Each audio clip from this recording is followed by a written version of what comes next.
Alright friends, we're going to read chapter 4. Bertie looked at Thomas, too terrified to even cry. "They won't hurt us, Bertie," Thomas whispered, praying this was true, trying to keep his voice steady. But his entire body was trembling. He heard the sound of stirrups clinking, of boots on the ground. The men were coming. Thomas stood up and was about to shout, "Don't shoot!" But then he caught a glimpse of the men.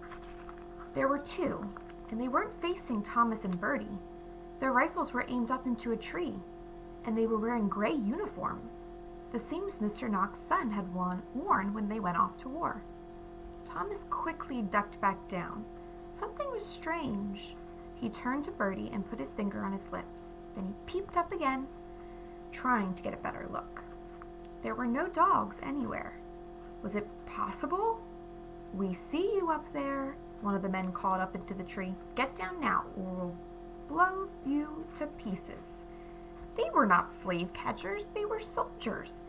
They weren't looking for Thomas and Bertie. But who were they chasing?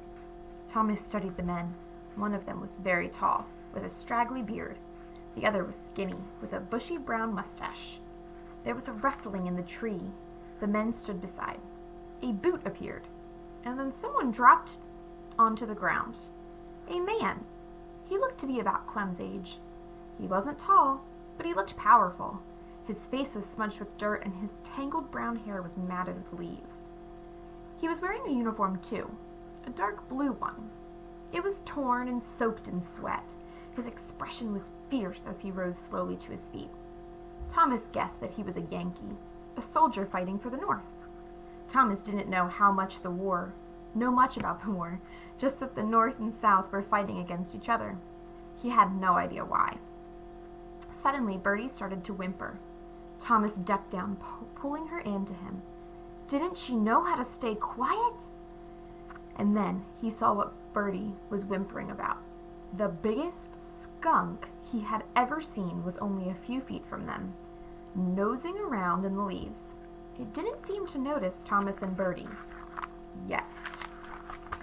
He held Bertie tight to his chest. He couldn't worry about the skunk now. He craned his neck so he could keep an eye on the soldiers. He wished they'd just do their business and get out of here. "You'll be sorry if you ever come back here, boy," growled the tall Southern soldier. He took a pistol from his belt, and as quick as a snake bite, he smashed it.